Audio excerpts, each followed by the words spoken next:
오늘 18장에서도 계속해서 사도 바울의 전도 여행, 2차 전도 여행이 이제 계속되는데요. 이 이제 18장에 이르러서 후반부에 가면 사도 바울의 2차 전도 여행이 마무리되고 또 계속해서 3차 전도 여행이 또 시작이 됩니다. 이제 바울이 아덴을 떠나서 고린도 지역에 이제 이르렀습니다. 지난주에 말씀드렸다시피 이 고린도라고 하는 지역은 상업 중심지였습니다. 국제 해상 무역 중심지. 이 지중해에 있는 모든 해상 교역이 여기에서 다 이루어지는데 이 고린도가 매우 부유한 그런 도시였죠. 자, 거기에 이르렀는데 보니까 아굴라라 하는 본도에서 난 유대인 한 사람을 만났다 그랬습니다. 이 아굴라가 어떻게 여기서 만났냐면 보니까 글라우디오가 모든 유대인을 명하여 로마에서 떠나라 한 거로 그의 아내 브리스길라와 함께 이 이탈리아에서 떠나서 이리로 온 거예요. 여기서 만난 거죠. 그래서 바울이 이들을 만났는데 생업이 같다 그랬습니다. 3절에 보니까. 그 사도 바울의 생업이 뭐냐? 우리가 이제 보통 보면 사도 바울은 복음 전도자인데 무슨 생업이 있었겠냐 생각을 하겠지만 오늘날에는 이제 교회의 목사님들은 교회에서 이제 재정적인 여건이 되면 목사님한테 사례를 주고 이렇게 해서 이제 생활이라든가 여러 가지 것들을 이제 저렇게 보장을 하지만 이때 당시만 해도 그렇지 않았죠. 그리스도인들이라고 하는 그 자체가 벌써 사회에서 지탄을 받고 매우 소외되고 핍박을 받고 있던 그런 시대이기 때문에 예수를 믿는다는 것은 오늘날의 시대하고는 사실은 전혀 다른 상황이었다. 이렇게 우리가 볼 수가 있습니다. 그때는 예수를 믿으려면 아예 그냥 목숨을 내놓고 믿어야 되는 거예요. 자기 집안에서도 파문을 당할 뿐만 아니라 자기가 살아가는 그 사회 공동체에서도 파문을 당하고 쫓겨나고 막 이런 심지어 그들한테 물매를 맞다가 죽을 수도 있는 이런 이제 것이죠. 오늘날도 유대인들이 저 중동에 있는 그 유대인들이 예수님을 안 믿어요. 가면 막 까만 옷에다가 막 이렇게 그 유대인들 특유의 그 복장을 하고는 막 이렇게 토라를 읽고 막 이렇게 하는데 여러분 유대인들 중에도 예수 믿는 분들이 적지 않습니다. 근데 이 예수 믿는 유대인들이 예수 믿지 않는 유대인들한테 당하는 핍박은 이때나 지금이나 좀 비슷한 것 같아요. 제가 느꼈을 때는 이제 유대인들 크리스찬들 중에 보면은 이제 그 자기 동족들 때문에 막 핍박당하는 사람들에 대한 그 다큐멘터리 같은 것들이 있거든요. 제가 한번 봤는데 참 심각하더라고요. 지나가다 집에 막 돌 다 던지는 거예요. 그리고 그 집 앞에 아예 그냥 버티고 앉아가지고 나오면 조롱하고 따라다니면서 괴롭히고 막 이래요. 그 자녀들에 대한 그 위협도 하고 막 이러니까 얼마나 이제 살벌하고 그 위협이 많겠어요. 그렇죠? 그러니까 뭐 보통 분위기가 아닌 거죠. 우리나라로서는 이제 뭐 상상할 수가 없는 그런 분위기. 자, 그런 시대였기 때문에 사도 바울이 이제 교회에서 주는 녹을 먹고 살아가는 게 아니라 본인이 이렇게 천막을 만드는 그런 일을 하면서 살았다 그랬습니다. 그러니까 결국 본인 자신이 돈을 벌어가면서 생활을 하고 그러면서 복음을 전했다 그 말인 거예요. 참 이 사도 바울이 이런 걸 볼 때 참 대단하다는 생각이 듭니다. 그리고 당시에 아직은 교회가 세워지지 않았잖아요. 교회들이 든든하게 세워져서 사도 바울에게 이제 이렇게 뭔가 좀 연보를 하고 그렇게 해서 사도 바울의 생활도 책임져주고 이런 정도로 안정이 돼 있고 조직이 돼 있었으면 이제 이럴 수가 있었을 텐데 사도 바울이 또 이렇게 교회에서 주는 그런 것을 뭐 안 받고 일을 한 것 같아요. 일부러 안 받은 것 같다는 생각이 많이 들어요. 성경을 읽어보면.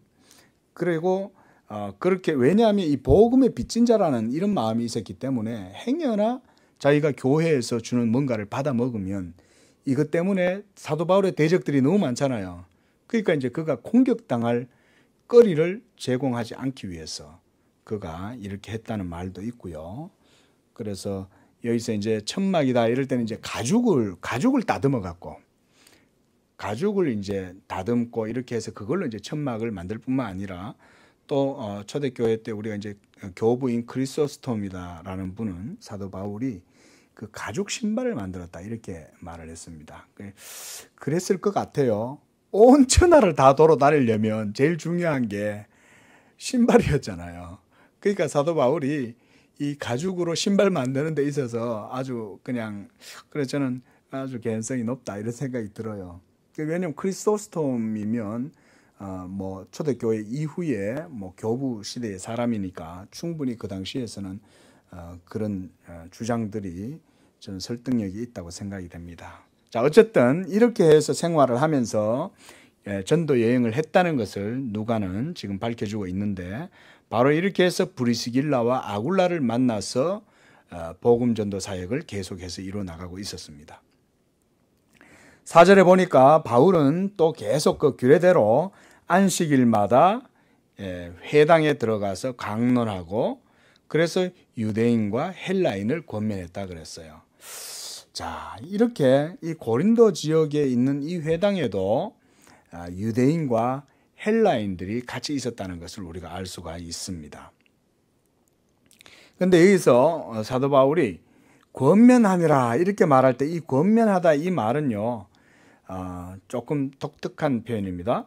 그 페이데인이다라고 하는 이 헬라어로 조금씩 설득하고 그렇게 해서 예수님에 대해서 소개했다 이런 의미입니다.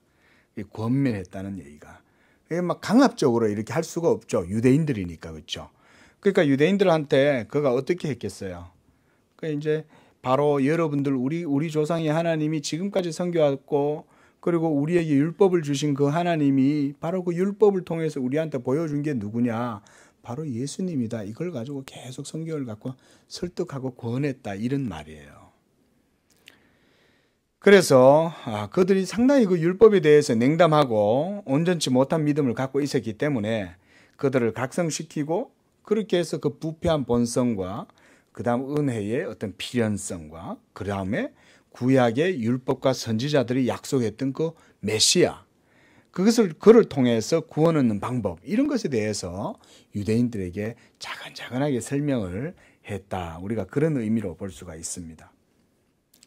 자, 5절에서 이제 기다리고 있던 실라와 디모데가 이제 마게도냐로부터 내려왔습니다. 그리고 바울이 하나님의 말씀에 붙잡혀서 유대인들에게 예수는 그리스도라고 밝히 증언했다. 이렇게 말씀합니다. 여기서도 하나님의 말씀에 붙잡혀라고 할 때 이 붙잡혔다는 말은 원어에서 보면 어떤 의미냐면 압도되었다 이런 말이에요.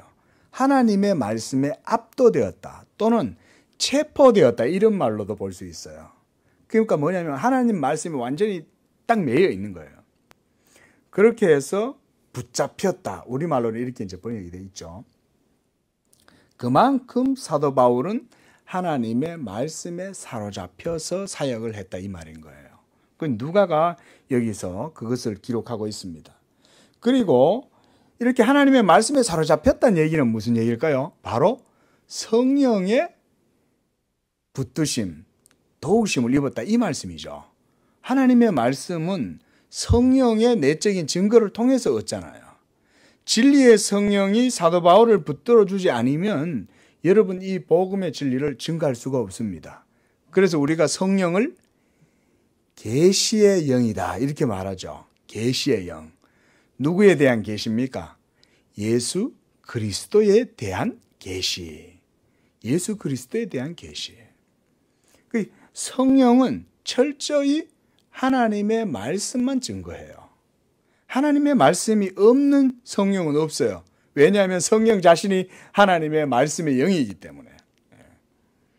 그래서 이 말씀에 사로잡힌 사도 바울이 예수를 그리스도라고 밝히 증언했던 것입니다. 그래서 바울은 모든 성경을 통해서 유대인들에게 바로 나사렛 예수가 하나님께서 율법과 선지자들을 통해서 증거하신 바 바로 그가 언약의 중보자였다. 언약의 중보자, 언약의 중보자. 이 언약의 중보자라는 말은 바로 구약의 율법과 선지자들이 계속해서 증거한 바로 그 예수가 바로 하나님의 언약의 중보자였다, 이 말인 겁니다. 자, 그런데 즉 그렇게 증언하니까 여기서도 유대인들이 복음을 듣지 않아요. 6절에 보니까 그들이 대적하여 비방했다 그랬습니다. 유대인들의 율법의 증거를 듣고도 이 복음을 받아들이지 않은 것은 그들이 우리가 하나님에 대한 신앙이 어떤 상태인가를 우리가 알 수가 있습니다. 여러분, 하나님께 대한 유대인들이 하나님께 대한 어떤 외적인 열정이 있었잖아요. 율법을 잘 지키고 할례도 잘 행하고 그 다음에 안식일도 잘 지키고 여러 가지 율법 규례들을 잘 지켰단 말이죠. 여러분, 그렇게 율법의 행위를 외적으로 드러나는 그런 행위로 그 사람들의 신앙을 판단하기란 어렵습니다. 그죠? 누구라도 가식적이고 외식적이고 형식적인 신앙을 가질 수가 있잖아요. 여러분, 이건 오늘날도 마찬가지입니다. 여러분, 신약 성도라고 다를 바 없어요. 신약 성도들도 교회 나오잖아요. 그죠? 새벽 기도도 하고 11조도 하고 그리고 교회에서 하는 여러 가지 예배들도 다 참석하고 뭐 이런 식으로 할 수 있습니다.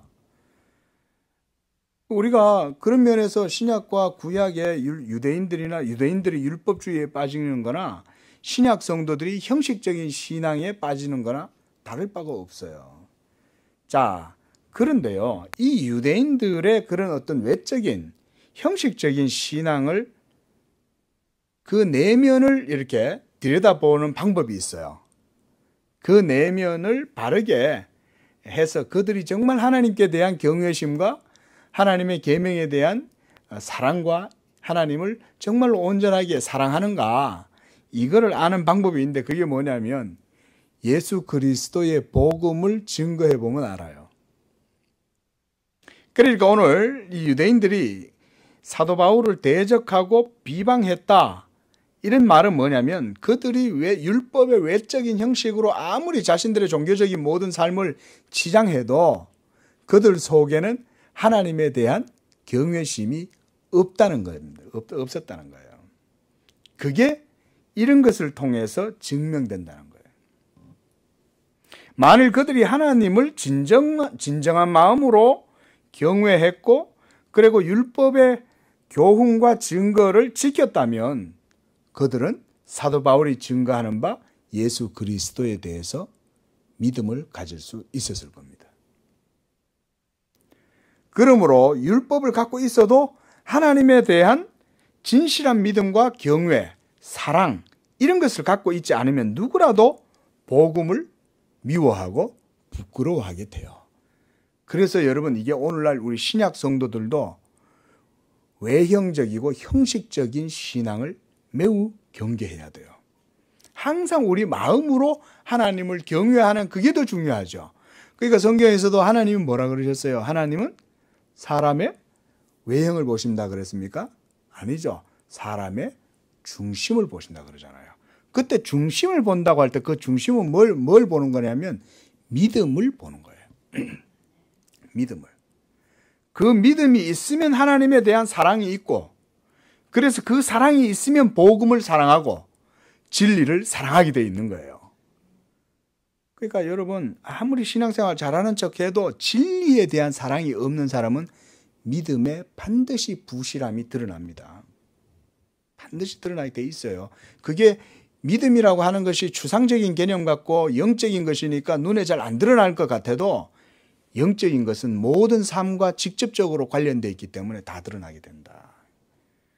그래서 우리가 누가 진리를 사랑하는가, 누가 복음의 진리를 사랑하는가, 이런 걸 보면 그 사람이 진짜 하나님에 대한 믿음을 갖고 있는지를 알 수가 있다는 겁니다. 자, 그래서 율법에 증거하는 바가 뭐냐? 바로 예수 그리스도에 대한 증거예요. 모든 율법은 바로 예수 그리스도를 증거하는 겁니다. 그러니까 보세요. 논리적으로 우리가 율법의 말씀을 굉장히 사랑해요. 그래서 이건 하나님이 우리에게 주신 말씀이고 이 율법을 따라서 그래서 내가 하나님의 말씀에 순종해야 되겠다, 이렇게 사는 사람이 있어요. 누구처럼 바로 이방인 고넬료 백부장 같은 사람. 그 사람은 이방인인데도 그는 하나님의 율법에 따라서 율법에 대한 그런 이방인인데도 하나님의 율법에 흠이 없을 정도로 유대인들에게 칭찬받을 정도로 하나님을 경외했잖아요. 근데 그 사람은 어때요? 율법이 없는데도 예수님을 대번 알아보죠. 그러니까 여러분, 예수 믿는 거는 사실 되게 보편적인 거예요. 그래서 제가 그런 말씀 드리는 거예요. 예수를 믿는 것은 원래 자연스러운 거예요. 원래. 근데 왜 안 믿냐? 사람의 마음이 부패하고 어그러졌기 때문에 예수님을 못 믿는 거예요. 안 믿는 거예요. 더 엄격히 얘기하면. 예? 죄 때문에 못 믿는 거고, 그래서 이 죄 때문에 안 믿는 거예요. 그러니까 여러분, 하나님을 믿으라 이럴 때 안 믿는 거는 그 마음이 악해서 안 믿는 거예요. 그게 성경의 논리예요. 그래서 살아계신 하나님에 대한 경외심을 가지고 있잖아요. 그러면요, 예수님을 전하면 믿게 돼 있습니다. 그건 어느 나라든요, 여러분, 선교를 해보면 그걸 알 수가 있어요. 여러분, 우리가 사도행전에서 계속 볼 수 있는 놀라운 것, 마태복음에서도 우리가 계속 볼 수 있는 놀라운 진리 가운데 하나가 뭡니까? 하나님의 택하신 백성은 어디서든지 드러나더라는 거죠. 그렇죠? 예? 우리가 수요 예배 때도 여러분, 이 가나안 여인, 그죠? 스로보니게 여인. 이 스로보니게 여인은 이방 여인이잖아요. 그런데도 그녀는 예수님을 믿는 믿음이 있는 거예요. 이방인 고넬료 백부장 보세요.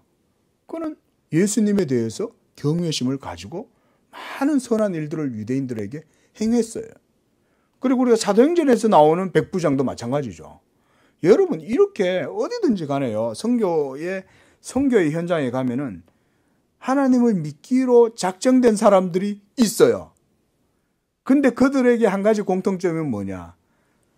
하나님에 대한 경외심을 마음에 품고 있습니다. 그러니까 여러분, 우리가 이 양심을, 그래서 우리가 일반 은총이라 그래도 일반 은총을 무시하면 안 되는 게 뭐냐면, 이 일반 은총으로 구원을 받을 수 있는 건 아니에요. 그렇죠? 그럼에도 불구하고 하나님은 택하신 백성들에게는 그 마음을 준비를 해놔요. 그 좋은 마음밭을 준비를 해놔가지고 예수의 복음이 딱 전해지면 그걸 믿음으로 잘 받아들여요. 그런 사람들이 뭐냐면 하나님이 준비해 놓은 택하신 백성들인 거예요. 우리가 오늘 좀 이따가도 그런 걸 보게 되겠지만, 여러분, 이와 같이 하나님을 경외하는 사람은 율법의 계명을 사랑하고 그 율법의 계명에 대해서 순종하는 마음을 가지고 있는데, 그러므로 율법에 대한 순종과 경외를 가지고 있으면 그 사람은 예수의 복음을 쉽게 받아들이는 거예요. 결국은 무슨 얘기일까요? 율법이 증거하는 바가 뭐라는 거예요? 예수님에 대해서 증거하니까 그런 거예요. 그러니까 평상시에 하나님을 잘 경외하고 율법을 잘 행하고 중심으로 하나님을 사랑하고 이런 사람들이 예수의 복음을 들으니까 그 말씀이 딱 일치가 되거든. 예수하고 율법이 딱 일치가 되니까 옳거니 예수가 진짜 하나님의 아들인가 보다. 그 믿음이 되면 딱 드는 거예요. 그러니까 우리가 계속 지금 사도행전을 보면서 우리가 사도 바울이 해당에 들어가지고 복음을 전하니까 많은 유대인들도 믿잖아요. 그 사람들은 하나님의 나라를 기다리고 있었기 때문에 예수 복음이 전해지니까 그걸 잘 받아들인 거예요. 예? 바로 이런 우리가 영적인 교훈들을 얻을 수가 있는 겁니다. 자, 바울이 이제 그들 대적하고 비방하는 그들을 향하여 바울이 옷을 털어버린다, 이런 표현이 있습니다. 바울이 옷을 털면서 이렇게 말해요. 너희 피가 너희 머리로 돌아갈 것이요 나는 깨끗하다, 이렇게 말하는 거예요. 그리고 이후에는 나는 이제 이방인에게로 간다, 이렇게 하고 사도 바울이 이제 복음 전도를 이제 이방인들을 향하여 나아간다, 이렇게 말합니다. 우리 예수님께서도요, 이 유대인들을 만날 때마다 유대인들과 이 막 논쟁이 있고 유대인들이 예수님을 막 이렇게 모함하고 공격할 때 예수님께서도 이런 표현 비슷한 걸 썼어요. 뭐냐면 예수님이 그 발에 먼지를 털어버린다, 이런 표현을 씁니다. 그런 게 이제 성경에 좀 있어요. 그 발에 먼지를 턴다. 지금 여기서는 사도 바울은 옷을 털잖아요. 이거는 무슨 표현이냐면 바로 유대인들 사회에서는 이런 행위는 저주를 상징하는 행위예요. 옷에 먼지를 털어버린다거나 발에 먼지를 턴다, 이런 말은 저주를 상징한다. 그들에게 율법의 진리를 분명하게 가르쳤음에도 불구하고 그것을 멸시하는 자들에게 이것을 통해서 사도 바울은 먼저 공포심을 불어넣는 거예요. 이 먼지를 털어내고 저주의 상징이니까 이걸 행하면 유대인들은 아는 거죠. 그러니까 이 유대인들이 마음에 좀 찔림을 받을 거 아니에요. 그렇게 해서 그들을 저주한다기보다도 이걸 통해서 그들의 완악한 마음을 찌르는 거예요. 이렇게 찔러서 둔탁한 그들의 마음을 깨우쳐서 너희들이 어쨌든지 간에 복음을 받아들이라고 하는 그런 여력을 어느 정도 이렇게 여지를 남겨둔다고도 볼 수가 있어요. 어쨌든 간에 더 이상 그들이 복음을 받아들일 의도가 없으니까 사도 바울은 이런 행위를 하면서 바로 이것을 통해서 자신은 이제 하나님의 뜻대로 복음을 전하러 이제 가는데 이방인들에게로 이제 나가겠다. 자, 여러분, 여기서 사도 바울의 이런 행동은 우리가 말하자면 개인적인 어떤 분노 이런 거라고 볼 수 없어요. 왜냐하면 사도 바울은 성령의 사람이잖아요. 성령에 사로잡혀서 이런 행동을 할 때는 사실은 사도 바울 안에 계시는 그 하나님의 의한 그런 격분이라고 볼 수가 있어요, 여러분. 그렇지 않으면 여러분, 하나님께서 이 복음을 그 유대인에게서 이방인에게로 그렇게 흘러가도록 하시지 않았을 것이기 때문에 그렇습니다. 또한 바로 이런 점에서 바울 사역에 매우 중요한 기점이 형성이 됐어요. 이후에 바울은요, 이제 로마서에서 이렇게 말해요. 너희 유대인들이 우리가 예수를 아무리 전하고 복음을 전해도 믿지 않았기 때문에 이제 하나님께서 이 복음을 너희에게서부터 옮겨서 이방인에게로 흘러가게 하셨다. 그리고 너희로 하여금 이방인들이 예수를 믿고 하나님께 돌아와서 하나님의 자녀가 되는 것을 너희들로 하여금 보게 해서 너희들로 하여금 시기가 나도록 하시려고 그렇게 하셨다. 이렇게 사도 바울이요, 이 로마서에서 이 설명을 해요.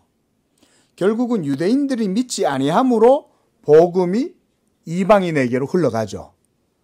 그러니까 사도 바울은 뭐라고 말하냐면 이 유대인들이 완악하게 돼서 복음을 듣지 않는 것은 결국은 하나님의 섭리였다, 이렇게 말해요. 그리고 그게 바로 하나님의 지혜다, 이렇게 말합니다. 우리 생각에는 유대인들 같으면 율법도 있고 하나님의 놀라운 능력도 체험했는데 그들이 예수 믿는 게 당연한 게 아닐까라는 생각을 했지만 도리어 하나님의 언약 백성들은 예수를 십자가에 못 박고 복음도 부정하고 하나님을 안 믿었단 말이죠. 그런데 그들의 불신앙으로 말미암아 복음이 이방 세계로 흘러가도록 하신 것이 바로 하나님의 복음의 경륜이다, 이런 말을 합니다. 자, 이런 것들은 우리가 나중에 또 로마서를 하게 될 기회가 있을 겁니다. 그러면 그때 가서 우리가 더 깊이 있게 얘기를 하고요. 이렇게 해서 이제 너희 피가 너희 머리로 돌아가게 될 것이다.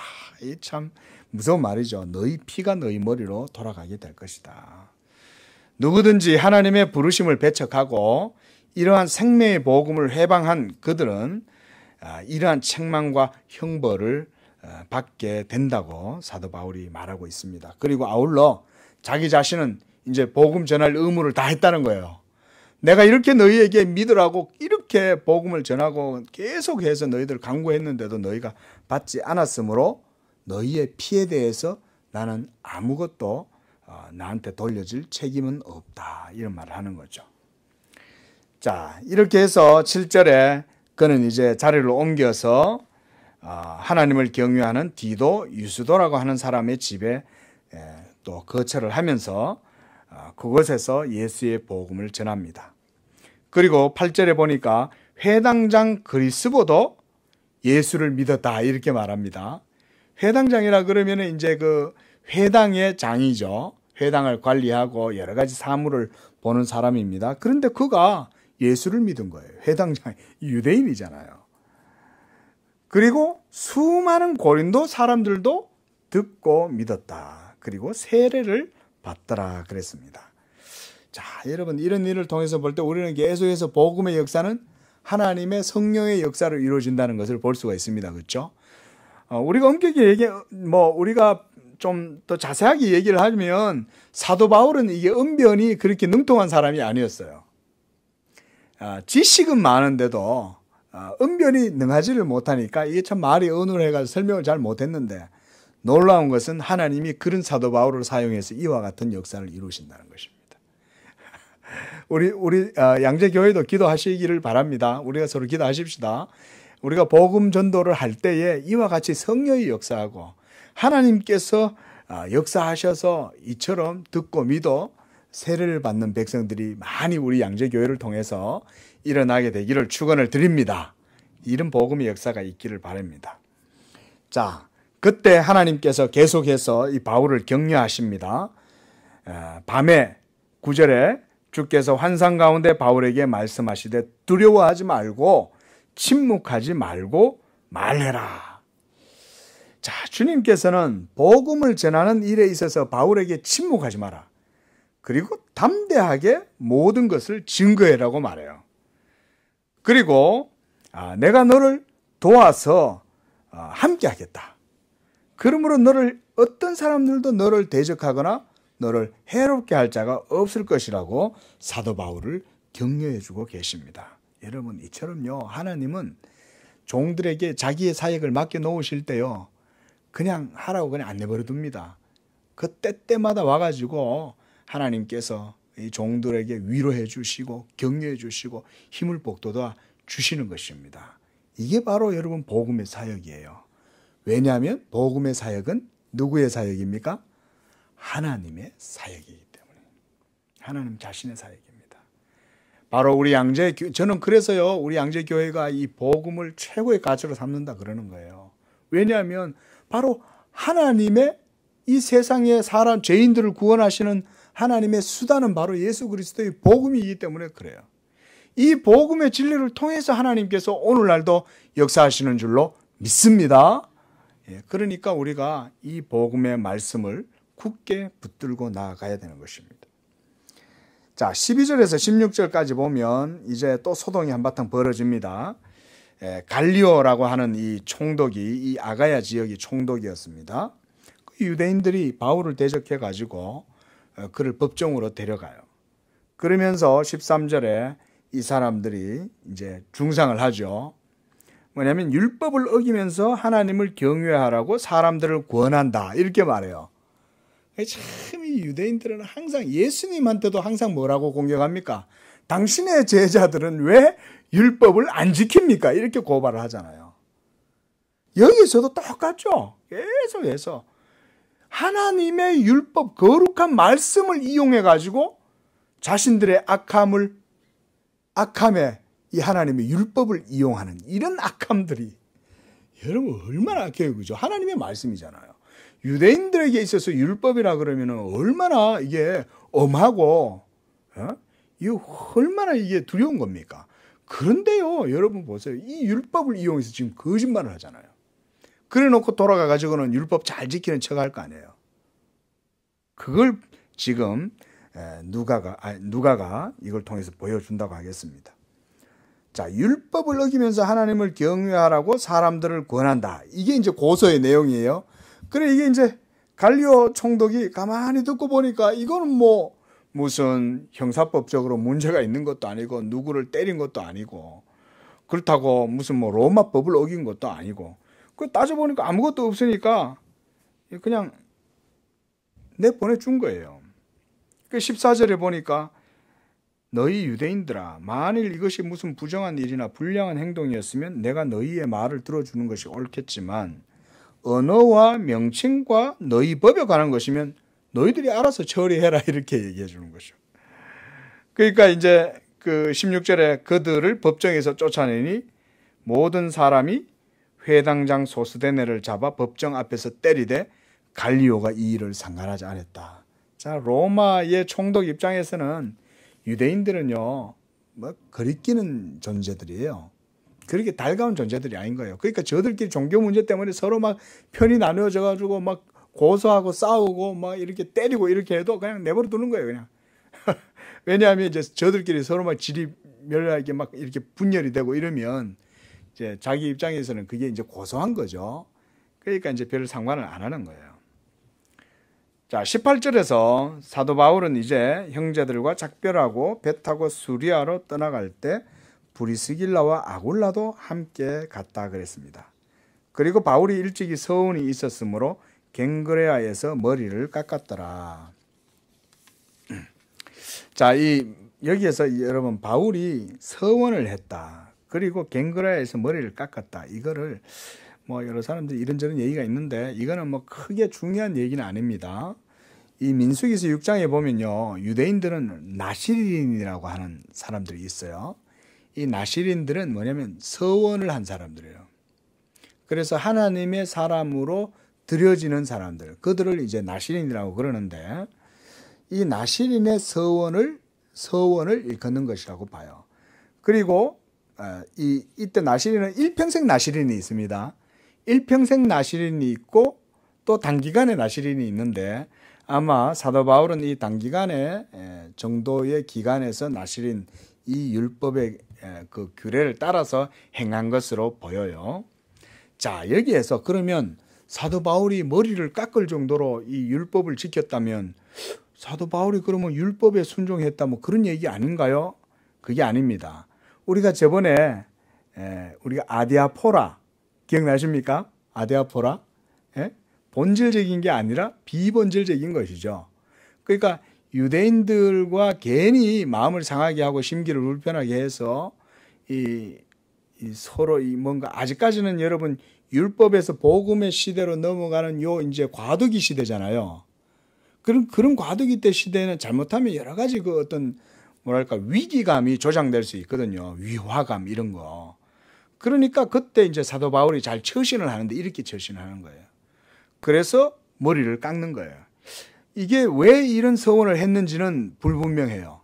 그러나 분명한 것은 아마 유대인들과의 어떤 관계의 문제에 있어서 이 문제가 생겨난 것 같아요. 그러니까 그걸 지키려고 그가 하나님 앞에서 서원을 하고 머리를 깎는데, 자, 여러분, 사도 바울이 이 율법의 규례를 지키면 그건 율법주의자가 되는 겁니까? 아니죠. 그게 아니라 이것은 사도 바울의 입장에서는 해도 좋고 안 해도 좋은 거예요.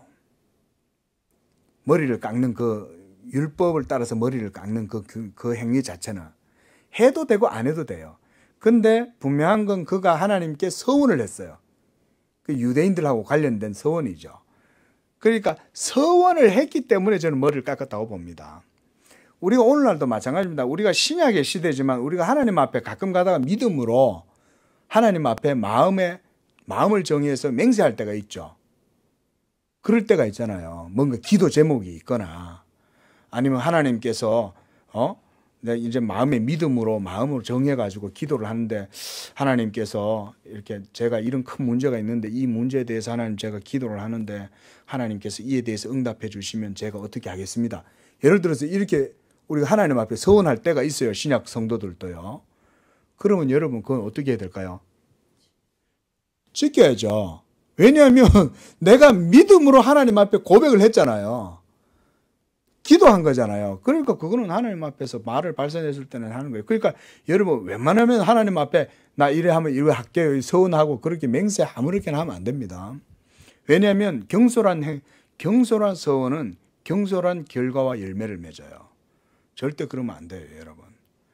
그러니까 경솔하게 우리가 하나님 앞에서 아무렇게나 말을 내뱉는 것도 조심해야 됩니다. 어쨌든 사도 바울은 서원을 했다 그랬기 때문에 율법의 규례를 따라서라기보다도 서원을 했기 때문에 머리를 깎은 거예요. 근데 누구를 위해서? 유대인들을 위해서. 안 해도 되는 거예요. 근데 유대인들 때문에 억지로 그렇게 하는 거예요, 지금. 이런 걸 볼 때 사도 바울이 자신의 그 신앙의 자유를 자기를 위해서 사용하지 않고 포기할 줄 아는 이런 믿음을 가졌다. 이게 여러분 신앙의 자유를 가진 성숙한 그리스도인들이에요. 그러니까 할 수도 있고 안 할 수도 있는 거예요. 자, 이제 19절에서 우리 23절까지 이제 사도 바울이 에베소에 와서 거기에서 또 회당에 들어가고 또 거기에서 유대인들과 변론합니다. 그런데 여기서는 좀 독특하게 20절에 보니까 여러 사람이 더 오래 있기를 청하되 허락하지 아니하고 이르되 작별을 하고 떠나요. 이런 걸 봤을 때 그가 지금 예루살렘에 가려고 그러는 거거든요. 그런 걸 봤을 때 그가 뭔가 이제 이유가 있지 않았냐.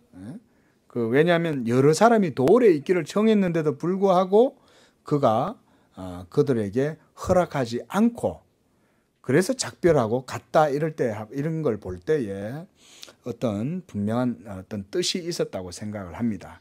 그러면서 21절에 그는 이렇게 말하고 떠납니다. 만일 하나님의 뜻이면 내가 너희한테 다시 돌아올 것이다. 이렇게 말해요. 여러분, 사도 바울은요, 복음 전도 사역이 하나님의 뜻 가운데 이루어지는 것임을 잘 알고 있었어요.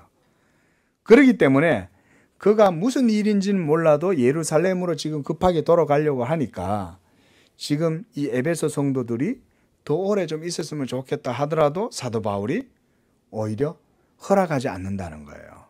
이런 걸 봤을 때 전적으로 하나님의 모든 뜻 가운데에서 그가 사역에 전념했다. 우리가 이렇게 볼 수가 있습니다.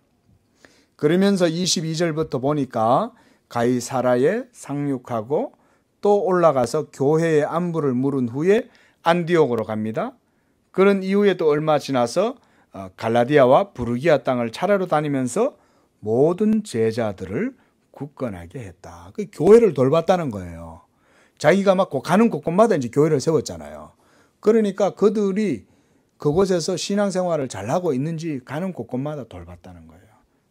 참 여러분 이렇게 초대교회 당시 사도 바울이 교회들을 어떻게 돌봤는가 우리가 이런 거를 볼 수가 있습니다.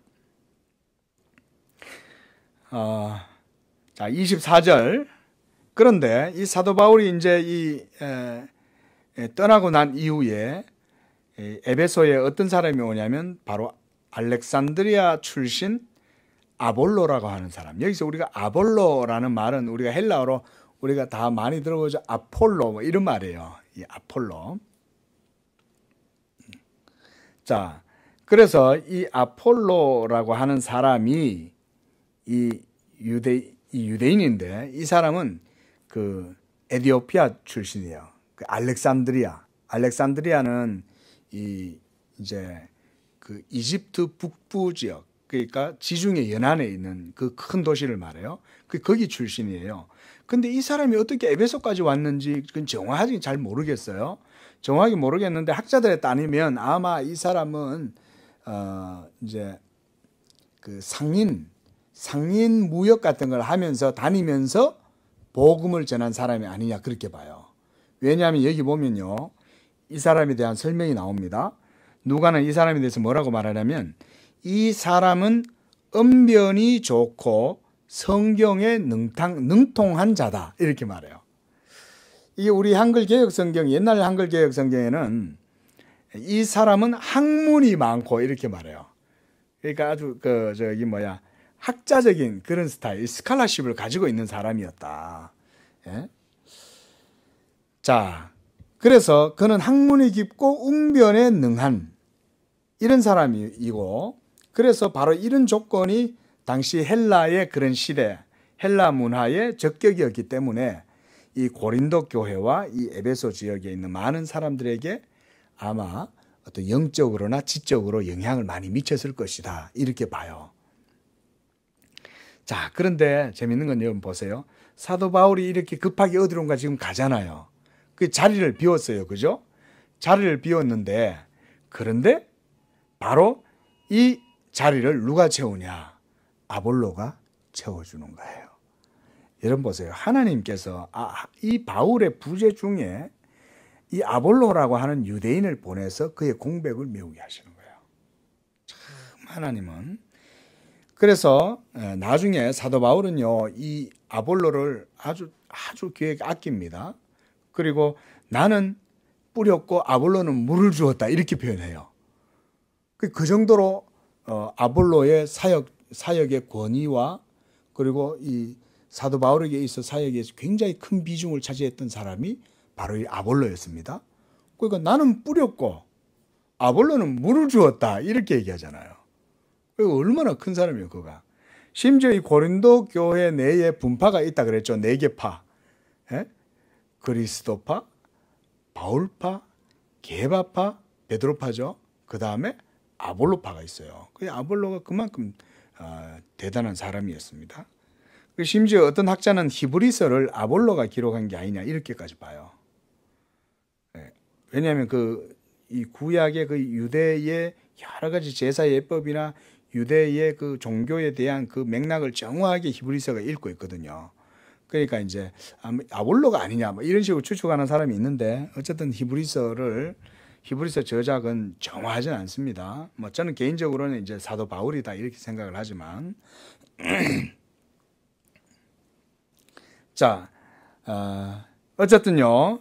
25절에 보니까 그가 일찍이라고 하는 거 보니까 유대인이다 보니까 아마 그 헬라파 유대인 같아요. 그러니까 이제 정통 유대인은 아니었고 디아스포라, 온 이제 그 지중해 연안과 아시아로 다 흩어져 있던 그 여러 이제 유대인들, 그 유대인의 자녀였던 것은 분명한 것 같습니다. 그래서 그가 일찍이 주의 도를 배워서 열심으로 예수에 관한 것을 자세히 말하며 가르쳤다 그랬어요. 여러분 보세요. 예수에 대해서 그가 어디서 들었을까요?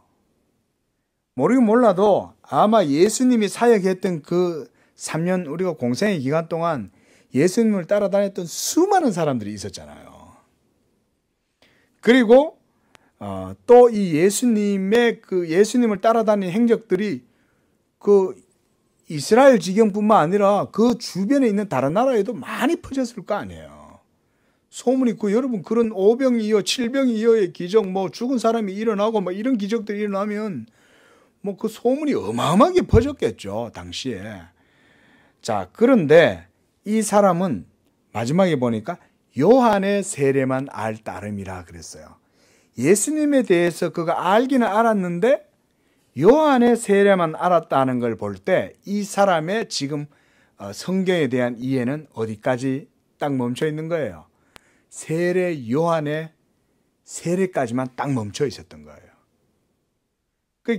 결국은 이 사람은 세례 요한의 학풍을 이어받은 제자라고 할 수 있는 거예요. 세례 요한의 제자였다. 이렇게도 볼 수가 있어요. 그리고 예수에 관한 것을 자세히 말했다 그랬거든요. 주의 도를 배워 열심으로 예수에 관한 것을 말했다. 이걸 볼 때 그는 아직은 성령의 세례라든가 그 이후에 그리스도의 부활과 또 성령의 역사로 말미암는 더 풍성한 복음 진리는 맛을 보지 못한 것은 분명해요. 왜냐하면 세례 요한의 세례만 알았으니까. 근데 진짜 세례는 어떤 거예요? 성령 세례죠. 이 성령 세례가 오순절 마가 다락방에서 오순절 그 성령 강림을 통해서 이루어졌잖아요. 그거는 이제 아직 그거는 모르는 거예요. 근데 여러분 보십시오. 복음의 본질과 핵심은 뭐예요? 성령의 부어주심에 있는 거죠. 성령을 주시는 것에 복음의 열매가 드러나는 거예요, 여러분. 자, 그래서 26절에 보니까 회당에서 담대히 말하기 시작하거늘 브리스길라와 아굴라가 듣고, 왜냐면 회당에서 이제 다 사도 바울도 회당에서 얘기하고 바울도 회당에서 얘기하고 그다음 아굴라도 회당에서 얘기하고 다 이제 회당에서 이제 하나님 말씀을 강론했잖아요. 그러니까 브리스길라와 아굴라가 회당에서 가만히 들어보니까 이 어디서 내려온 알렉산드리아 출신이라는 이 아볼로라는 사람이 막 얘기를 하는데 성경을 풀어내는데 보니까 예수님에 대해서 얘기하고 있는 거거든요. 근데 보니까 세례 요한의 세례밖에는 몰라요. 물세례밖에는. 그러니까 브리스길라가 아굴라가 야, 아볼로 씨, 예수의 복음에 대해서 잘 설명을 했는데 당신이 가지고 있는 그 복음에 대한 지식이 더 크고 날개를 달려면 뭘 해야 되냐면 성령의 세례를 알아야 됩니다. 이러면서 이 브리스길라와 아굴라가 듣고 데리고 가서 하나님의 도를 더 정확하게 풀어서 설명해 줬다. 이렇게 말해요. 예. 특히 아볼로의 가르침에서요, 우리가 27절부터 보면 이 아볼로가요 여러 많은 사역들을 했다는 것을 보여줍니다. 그래서 아볼로가 감에 은혜로 말미암아 믿는 자들에게 많은 유익을 주니 성경으로서 예수는 그리스도라고 증언하여 공중 앞에서 힘있게 유대인의 말을 이겼다, 이렇게 말해요. 자, 여러분, 여기서 이 아볼로가 브리스길라와 아굴라를 만나게 하신 하나님의 섭리를 우리가 볼 수 있는 거예요. 왜 사도 바울이 이 브리스길라와 아굴라하고 같이 있었을까요? 여러분 보세요. 이 브리스길라와 아굴라가요, 나중에 누구하고 연결점이 됩니까? 아볼로와 사도 바울을 만나게 해주는 컨택 역할을 해주는 거예요. 사도 바울이 부재 중에 누굴 만나요? 브리스길라 아굴라가 바로 아볼로를 만나잖아요. 그렇게 해서 사도 바울에게서 들은 모든 복음을 이 아볼로한테 더 자세하게 설명을 해주는 거예요. 복음에 대한 부요가 예수 그리스도의 복음을 이 성령의 세례로 다시 설명해 주는 거죠. 자, 이런 걸 볼 때에 우리가 그가 아볼로가 무엇을 전했을까, 이런 거를 우리가 생각해 보는 것도 굉장히 유익합니다. 자, 구약의 모든 성경은 예수 그리스도에 대한 증거요. 이거 아볼로는 이렇게 가르쳤을 거예요. 제가 이제 말씀을 보면서 그런 생각이 들었어요. 아볼로가, 왜냐하면 여기 보면 성경으로서 예수가 그리스도라고 증언했다는 걸 볼 때, 그러면 성경이라는 것은 구약 성경이거든요. 그러니까 그는 아브라함에 대해서도 말했을 거고, 이스라엘 12지파와 모세에 대해서도 얘기했을 거고, 율법에 대해서도 얘기했을 것이고, 그 다음에 이스라엘의 패역한 역사, 그죠? 우리가 열왕기상하, 역대상하, 사무엘상하 뭐 다 보잖아요. 그런 역사서도 알았을 거고, 그리고 나중에 이제 예레미야 선지자 이후에 이제 전부 다 또 바벨론 포로가 되는 것들, 이런 것들도 다 얘기를 했을 것이고, 그러면서 결국은 예수 그리스도에 대한 새 언약에 대한 내용도 얘기했을 거고, 뭐 이런 것들에 대해서 모두 다 쭉 다 이 아볼로가 이런 걸 다 알고 있었던 거예요. 그는 벌써. 그런데 거기에다가 이제 딱 브리스길라와 아굴라가 이 아볼로한테 이 복음의 열매인 성령에 대해서 얘기를 해준 거예요. 예수가 십자가에 못 박혀 죽으신 것이 뭐 때문인지 아냐? 우리의 모든 죄가 거기서 다 사함받을 뿐만 아니라 그를 믿는 모든 자들의 죄도 그에게서 다 사함받았다. 그리고 그가 우리의 죄를 위하여 다 죽어서 우리를 다 십자가에 우리의 죄를 다 못 박아 죽어버렸다. 그래서 더 이상 죄가 우리를 주장하지 못한다. 그런데 그가 죽으셨을 뿐만 아니라 다시 부활했다. 부활하셔서 하늘로 올라가신 다음에 그 다음 거기서 성령을 제자들에게 부어주셨다. 그래서 초대교회가 시작이 됐고, 지금 모든 성령의 역사로 말미암아 이 모든 복음의 사역이 이루어지고 있다. 이런 얘기를 그가 전했다는 거예요. 그러니까 여러분, 이 아볼로의 가르침이 얼마나 유력했던지 이 고린도 교회 내에 이 아볼로파가 생길 정도로 이 아볼로가 학문과 성경에 능통했다, 이를 볼 수 있습니다. 바라기는 우리 양재교회 모든 성도님들도 이와 같이 우리도 누구를 만나도 아볼로처럼 성경에 능통한, 유려한 그런 복음의 전도자들이 다 되셨으면 좋겠어요. 기도하겠습니다.